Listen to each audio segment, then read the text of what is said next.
this family that we should be a part of, that we should want to be a part of. Last week I made everybody move their seats, and I saw anxiety just sweating out of your pores. It was awesome. We don't do that this morning, but I do enjoy seeing some people on the front row still. That's great. Most people ran to the back of the church, and that's fine too. Just glad that you're here. But this morning we're going to talk on that first building block that we need to establish community. But before we get to the building block, what we need to do to make sure that we have community, we're going to talk about one of the killers, one of the opponents of community. All right, and so the first opponent, enemy, I never could settle on the right word, so you can go with whatever you want to. But the first killer of community that we want to talk about and we want to look at is this ideology of individualism.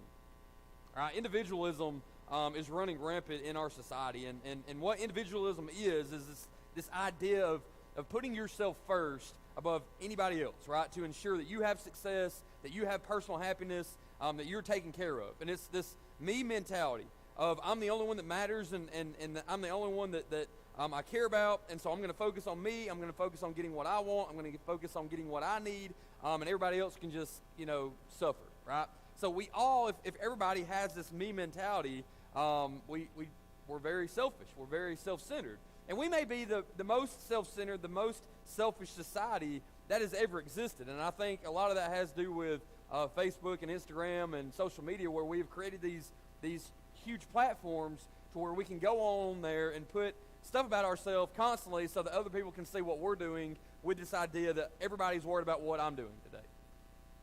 Right? I've already lost you because some of y'all are like, he's going to preach on Facebook. I'm not going to preach on Facebook.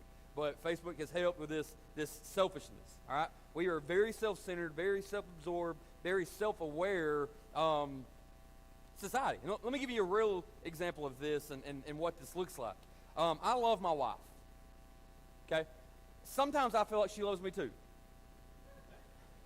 But it's stuff like I'm about to tell you that makes me question it. All right? There's this new thing that's been going on in my house, and it's got me concerned. The first time it happened, I just thought, Dallas doesn't know I'm in the room. And then the second, third, fourth, fifth time, I'm thinking, all right, now we've got a problem. But Friday night, we were getting ready to go somewhere, and we were both in the bathroom getting ready. I think I was brushing my teeth. Dallas is over here getting ready next to me. And then she, I guess, is done getting ready, which I don't think she's ever done getting ready, because she'll go get in the car and come back in and get ready again. I don't understand that. But that's another sermon for another day. But anyways, as she's exiting the bathroom, she turns the lights off while I'm still in there. Again, the first time this happened, I thought, okay, Dallas, I was actually in the shower and everything just went dark. And I was like, oh my God, we didn't pay the power bill. Right. So I'm like, okay, Dallas just forgot I'm in here. She's in her own world, whatever. But yesterday, this is about the third or fourth time it's happened. I ran to the mirror to check, make sure I had a reflection light. Because I've seen The Sixth Sense. I feel like that guy, he should have looked in the mirror earlier on in the movie and we wouldn't even had a movie, right? But he got through the whole thing and then realized he really wasn't, he didn't even exist. So I first thought, okay, maybe I'm invisible. Like I've got a really good Halloween outfit this year. But I saw myself in the mirror, and then I realized Dallas just doesn't even care that I'm in here brushing my teeth. She's only worried about getting her hair looking good. She don't care if my hair looks good or not. She just leave me in here in the dark. So my new game is to find what room Dallas is and turn off all the lights. That's going to be going on for the next 3 weeks at my house. It'll be fun. Anyways. I can't play pickleball and beat her, so I have to find new ways to irritate her, and I strive to do that daily.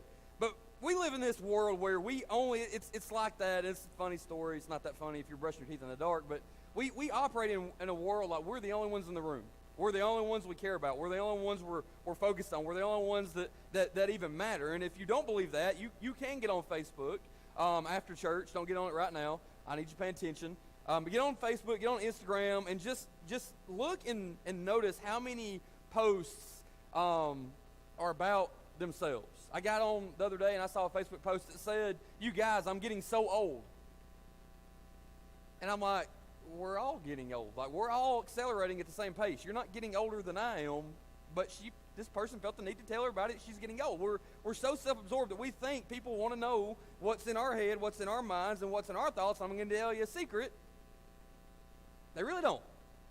They want to know what's going on in their life, and they think you want to know what's going on in their life, and you think it's It's just a bunch of people posting about themselves. Now, I do get encouraged when I get on there and I see stuff about church, and I see stuff about God and the Bible and all this stuff. That's encouraging. But overall majority of Facebook, Instagram, YouTube, TikTok, all these things, it's just a bunch of people posting about themselves because we're chasing the coveted like. Because the like on Facebook, do they have likes on Instagram and TikTok? And you can tell I'm real up to date on my social media. Whatever, okay. We're chasing all these things because when somebody likes our picture, that tells us that they are interested in me, right? So we post stuff, we say stuff, we share videos, we share pictures, we do all this stuff because it feeds into this mentality that the whole world is centered around me. The whole world wants to know what I'm doing. The whole world is focused on me the way that I am focused on me. And so we operate as a society, and better than anybody ever has in America right now, we completely operate under this idea of individualism to where I matter more than anybody. I'm going to make sure that I succeed. I'm going to make sure that I'm happy. I'm going to make sure that I'm liked, because we're all looking for significance in this world. And so we think that's the best way to do it, to make sure that we take care of ourselves. We've perfected this. We've gotten really good at it, but it's always been going on. Our text is going to be in Philippians chapter number 3. We're going to start in verse number 4. 4. And we're going to read through verse number 6, and these are Paul's words writing about himself. This is Paul speaking of himself. It's not him talking about somebody else. It's not him bragging about his buddy, his dad, his pastor, anything like that. This is Paul talking about himself here. Philippians chapter 3, verse number 4, it says, "Though I myself have reason for confidence in the flesh also. If anyone else thinks he has reason for confidence in the flesh, I have more." There's never been a cockier statement than that. If anybody has reason to brag, I have more reasons to brag. If you think you're good, I'm better. If you think you're the stuff, I'm the stuffer, right? That's what Paul's saying, all right? Verse number 5. He begins to list why he's the stuffer. "Circumcised on the 8th day, of the people of Israel, of the tribe of Benjamin, a Hebrew of Hebrews, as to the law, a Pharisee, as to zeal, a persecutor of the church, as to righteousness under the law, blameless." So Paul begins to just lay out why he is the stuff. All right, this ideology of individualism has always been taking place. It's something that has always existed, and Paul was really good at it. Paul spent his whole life becoming this person, becoming this man that everybody else wanted to be. He said, "I was the top of the top. As far as my bloodline, as far as my heritage, I was the best. I was of the tribe of Benjamin. I was the Hebrew of Hebrews. I was the guy, right? As far as my job, my religion, practicing the law, I was the best at it. I knew everything about the law. I've trained hours and hours and years developing and understanding and growing in the Mosaic law and how to execute it and how to perfect it and all this. As far as living under that law, blameless. Not meaning that he is perfect, not meaning that he hadn't sinned, but he, when met with the law and measured up to the law, you couldn't find anything wrong with Paul. He had lived a life according to the law that he had studied, and among his peers, his reputation was impeccable, right? Now, other than persecuting the church, we would look at Paul's resume and we think, man, that's a good resume. And in his day and time, in his circle, the fact that he was man enough to go after the church even made him even better, right? He was the guy that was going out and he was going to crush, because all these other Pharisees, all these other men in his inner circle, all these other men that had grown up with him were watching him. The church was threatening their livelihood. The church was threatening their existence. They had studied that you had to, and they had lived and practiced that you had to obey the law in order to get into heaven. Well, this Jesus guy shows up, and all of a sudden, you don't have to live under the law anymore. And so they have made a living off this. They have made their life about this law, and all of a sudden, Jesus shows up and says, no way. And so the church is a threat to their livelihood. So Paul is going after them. Paul's a man. Paul is successful. Paul is significant. He's important. He has reached personal success that others dream of, right? He was the guy, and he didn't mind telling you about it. This is the idea behind individualism. Seek out and find success, personal success, to make sure you are the best of the best, that you are important, that you're successful, that you're significant. When somebody says your name, it means something. That you're better than everybody else. You're the stuffer than anybody else. You're all these different things, right? This is what Paul was striving for, and this is what the world has taught us that we need as well. So we set out looking for that in our jobs, in our homes, in sports, in school, in our churches. We try to make sure that our name sticks out above anybody else, because our idea behind individualism, thinking that this world is about me, this world is centered about me, it is focused on doing what is best, getting the most that we can as individuals, and doing the very best at that. So as long as you live on this earth, that's what it's going to teach you to do. Go out, take care of you, make sure you are happy, make sure you are successful, make sure you are rich, right? And that's what we want, to stick out. We want to be significant. We want to be important. We want to set ourselves out among everybody else. There's billions and billions of people in this world. How many billions of people are in this world? Anybody know? 8? Maverick, what was you going to say? Gigi showed up. Good job, Maverick. Thank you. 7.6 billion. That sounds better than 8. 7.6 billion people in this world, and then we have the mentality that we are the only ones that matter. But here's the truth. If there's 7.6 billion people in this world, it does not matter how rich you become. It doesn't matter how important you become in your church, in your work, in your home, in your school, in sports. It doesn't matter what level of success that you find in this world, you are never going to be able to find and secure the significance that you're searching for in this world. It's just not going to happen. Because if there's 7.6 billion people in this world and everybody is focused on themselves, guess who they're not focused on? You. And as soon as you die, guess who they're not going to be focused on? You. Right? We're just simply never, ever going to find it. Can we play this video clip? We're going to be brave because I didn't try this out before we posted it. Is there any sound? Yeah, you delete it. Thank you. Do what?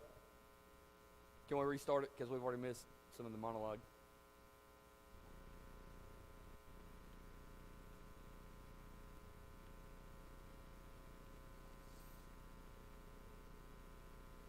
All my life I lived and worked in a big city. Which, now that I think of it, is kind of a problem, since I always feel uncomfortable around crowds. I mean it. I have this fear of enclosed spaces. Everything makes me feel trapped all the time. You know, I always tell myself there's got to be something better out there, but maybe I think too much. You know, I think everything must go back to the fact that I had a very anxious childhood. You know, my mother never had time for me. You know, when you're the middle child in a family of 5 million, you don't get any attention. I mean, how's it possible? And I've always had these abandonment issues which plagued me. My father was basically a drone, like I've said, and you know, the guy flew away when I was just a larva. And my job, don't get me started on, because it really annoys me.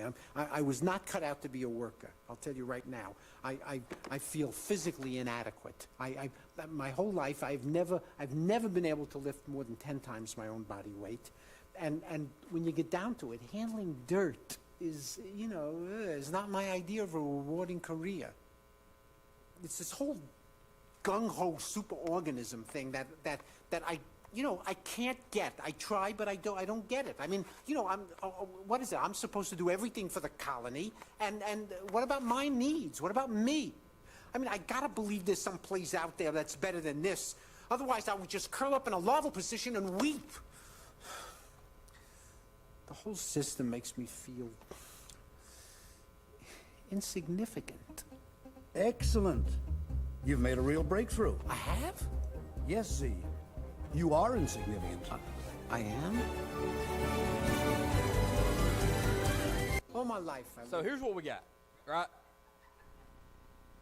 The idea of an ant making everything about himself seems silly, right? And then at the very end, if you didn't catch that, he says, I feel so insignificant, and the doctor says, you have made a breakthrough. You are insignificant, right? That idea of having to cope with that, and the idea that, hey, there's millions. How many ants are there, Maverick? Do you know?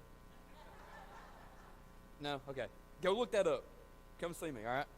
The idea that I'm guessing, can we say trillions? Trillions of ants? That sounds good. That sounds educated, right? There's trillions of ants out there, and this one ant thinks the whole world is about him. Kind of draws the perfect picture of how we feel as human beings, right? We feel like it's all about us. We feel like it's all about what we want and what we need and all this. And the truth is, and this is a hard truth for some of us, but the sooner we realize this, the sooner we come to this understanding, the better off we will be. This life is not about you.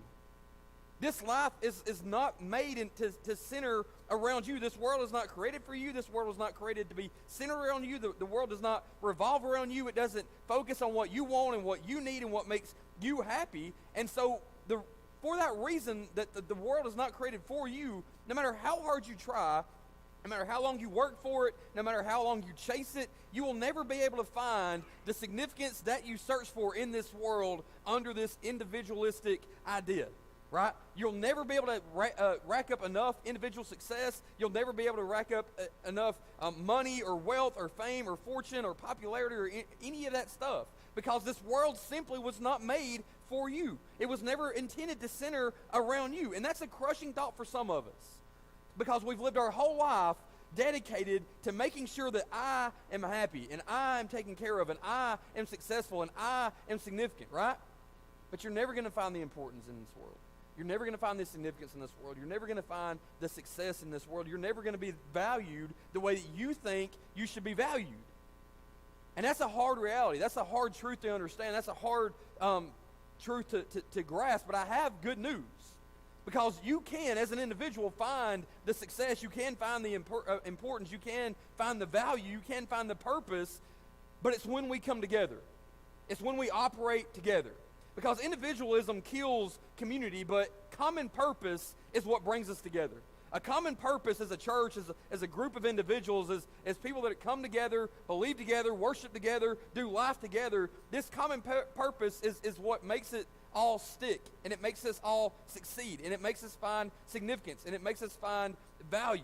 All right? So Paul, he reads down this list of why he is the greatest of the great, right? Why he is a man among men. He's a Hebrew among Hebrews. He's born of the tribe of Benjamin. As far as the law, he's blameless. He has this great pedigree and all this stuff. And then right after that, in verse number 7, he just tears it all down. So if you just stop at verse number 6, you're going to think, man, Paul really likes Paul. Well, Saul did like himself. Saul loved himself. Saul thought he was the greatest to ever live. But when he converts and gives his life to Jesus, when he begins to follow Christ, when he begins to live a life as redeemed, and he begins to live as Paul, we have this different ideology in his mind, and then we see this unfold in verse number 7. So Philippians chapter 3, verse number 7. But whatever gain I had, I counted it as loss for the sake of Christ. Indeed, I count everything as loss because of the surpassing worth of knowing Christ Jesus, my Lord. For his sake, I have suffered the loss of all things, and count them as rubbish, in order that I may gain Christ, and be found in him, not having a righteousness of my own that comes from the law, but that which come through faith in Christ, the righteousness from God that depends on faith, that I may know him, and the power of his resurrection, and may share his sufferings, becoming him, like him in his death, that by any means possible I may attain the resurrection from the dead. Paul says, I've worked my whole life to gain all this stuff, to gain all this wealth, to gain all this education, to gain job position, to gain titles, to gain fame, to gain a fortune, to gain all these things. And he says, you know what? Now I consider it all to be rubbish, because it doesn't matter. Not a single thing matters. In fact, he says he counts them all lost for the sake of Christ. Anything that we chase outside of Christ, anything that we chase outside of glorifying the Father, anything we chase outside of sharing the name and the news of Jesus is all nothing. It's all garbage. It's all rubbish. It's simply a waste of our time. He says all the other stuff, the success, the bloodline, the pedigree, all that stuff I named in verse 4 through 6, it's all for nothing. The only thing that matters is Jesus. The only thing that matters is living a life that preaches Jesus, the sacrifice that he made, the suffering that he bare, the death that he died, the resurrection. All that matters is him. All that matters is that I point to him. Individualism kills a community in a church, or kills community in anything. in your job, and on a sports team. You watch sports, you watch football, you watch baseball, and you see a collection of all these great athletes, and you wonder why they can't win games, because a lot of these athletes are focused on themselves instead of the team. The same thing happens in our churches. It happens at our workplaces. It happens at our homes. When you have a group of individuals that are focused on an individual mentality, and all they're concerned with is what is best for me, then nothing is ever going to work out.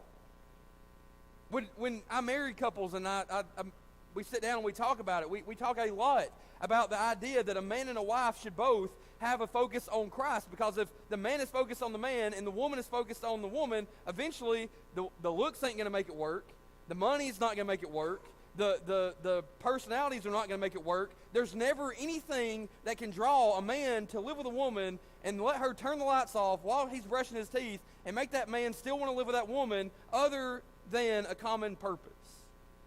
And the only common purpose that can make any marriage work is Jesus. The only common purpose that can make any household work is Jesus. The only common purpose that can ever make a church work is Jesus. If we focus on anything else in this room, in this church, as among you as individuals, if we focus on ourselves, then we have a room of 100-something people that are focused on me. Not me, but you. Kevin gets it. If Kevin's focused on Kevin, he's not focused on Rick. And if Rick's focused on Rick, he's not focused on Dallas. And if Dallas is focused on Dallas, she's not focused on Cassie. So we can go all around the room, and we got a bunch of people that want what we want and want what we need, and we want to be important, and we want to be significant, and we want to be successful. And so nothing is ever going to work, and we're never going to do anything that truly matters, because this life, at the end of the day, is not about Rick. And so if I spend my whole life focused on Rick and what Rick wants and what Rick needs, then at the end of the day, I may have racked up some wealth. So far I haven't, but I might. Rick may, have how many, like thousands of Facebook friends. He may have lots of likes on Facebook and YouTube and all these things, and I'm sure we can rack up some really good stuff, but at the end of the day, what does it matter? Because this world wasn't created for me. This world was created to glorify God. It was created to follow Christ. And unless we're doing that together as a group, then nothing matters.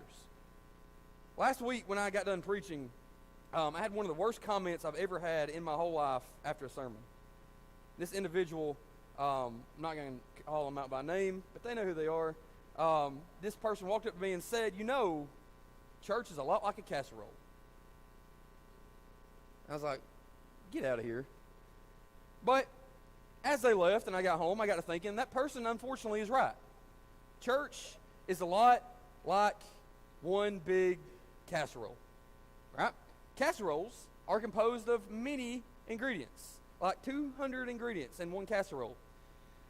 So a casserole has all these different ingredients, and we as a church, we are filled with lots of different ingredients. But let's just take any casserole. Somebody throw me out a casserole.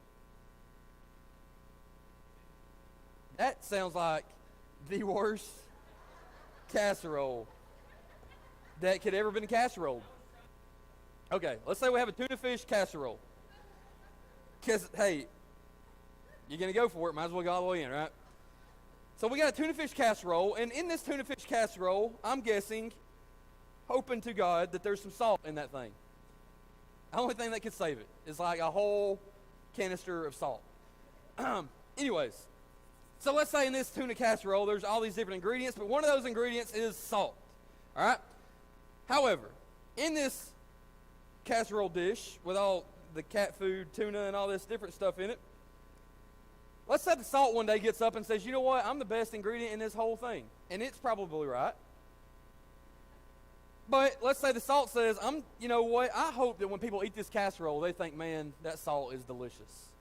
How many of you, not you, how many of you have ever had a casserole and said, man, this salt is so good? Nobody, right? Because at the end of the day, even though salt is delicious, you've dropped a jelly bean. Even though salt is delicious and it's a great ingredient, nobody's ever ate anything other than Gigi and said this salt is the best thing in this whole dish, right? Because the salt, even at its best, is only an ingredient to enhance the tuna. Never thought I'd say that. Its only job is to make the tuna taste less tuna. Right? And so the salt, even though it's delicious and it's great and it dries up your veins, it's just an ingredient in the tuna casserole. If you left out the salt, somebody may say, hey, this tuna casserole needs some salt, but at the end of the day, they're only focused on the tuna casserole. Every ingredient, in order for a casserole to be a casserole, every ingredient comes together to make a casserole. Its common purpose is to make a casserole. It's not to stand out as an individual ingredient, although I will argue casseroles are better as individual ingredients. That's another sermon for another day as well. However, in order for a casserole to work, everything has to come together and work together and be in one dish as a whole. You are an ingredient in this church. You're an awesome ingredient in this church. You may even be the salt, right? Jamie's obviously the tuna. But no matter how great you are as an ingredient, no matter what you possess, and listen, every single one of you possess special gifts, special tools, special traits, things that God has given you specifically to be an amazing ingredient, to be an amazing believer, to be an amazing soldier in going out and fighting this spiritual warfare and trying to win people to Christ. And He has given you some unique things, some talents and some traits and some characteristics that I do not possess. You're unique. You're special, you're valued, but at the end of the day, you're just an ingredient. And as great as salt is, salt's just an ingredient. Nobody's going home and licking salt other than you.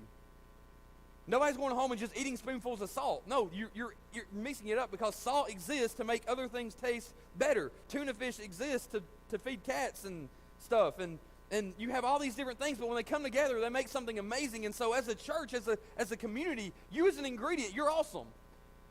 But by yourself, there's not a whole lot you can do. You can make differences here and there. You can win souls to Christ, but as a team, as a community, we can come together and we can do some amazing things. But that only takes place once we realize our common purpose. Once everybody that walks in this church begins to set their individualism aside, begins to realize that this is not about me. This church, it's not about me. This community, it's not about me. This world that I live in, it's not about me. I don't care how many Facebook followers I have, how many YouTube views I have. None of that stuff matters because at the end of the day, this life is not about me. It's about buying into a common purpose. Understanding what Paul understood in verse number 7 when he gave his life to Jesus and he saw all the things that Christ has done for him and realized the only thing that deserves my focus, the only thing that deserves my praise, that deserves my glory, it's not me, it's not Paul. Even though I am the man, even though I at one time was this promising lawyer, this brilliant mind, this Hebrew among Hebrews, I don't deserve the praise. I don't deserve the honor. I don't deserve the significance, the focus, none of that stuff. It's only Jesus. Anything other than Jesus is rubbish. Anything other than Jesus is garbage. And so when we come in this room and we begin to talk about being a community and working together and coming together for a common purpose, that common purpose is to glorify the Father. Anything that we do other than that, whether it's a song we sing, whether it's a sermon we preach, whether it's a fall festival that we put together, yesterday was amazing, but I hope at the end of the day we were glorifying God. Because if we weren't, it's all for nothing. Right? I hope this sermon glorifies God. If not, it's just a bunch of words thrown together, right? Anything that we do, if focused on ourselves, look, we're going to be able to find the significance, the importance, the pats on the back. If that's what we're searching for, if that's what we're looking for, we can find them. But at the end of the day, they don't have the eternal value that we're searching for. Because this world wasn't created for you. It wasn't created to lift you up. It wasn't created to be centered around you. It was created to be centered and worship and glorify the Father. That's our common purpose. As a community, as a church, we need to be focused on the same thing. We need to be coming together, working together as a group of ingredients, as a group of individuals that come together to glorify Him and go out and to try to set this world on fire for Him and tell those that are lost, that do not have a relationship with Him, how important He is to them. If we're focused on anything else, we're not only going to fail, we're going to fall apart. Right? We can throw some songs and sermons together enough to keep your attention for a little while, but eventually, at the end of the day, if we're not all focused on the same thing, this is all going to fall apart. This is all going to fail. It's all going to be a bunch of junk. We have to be focused on the right thing. We have to be focused on Christ. Let us stand for prayer. Every head bowed, every eye closed. Our offering boxes are up front if you need to bring your tithes and offerings. Our altars are open if you need to come and pray. If you need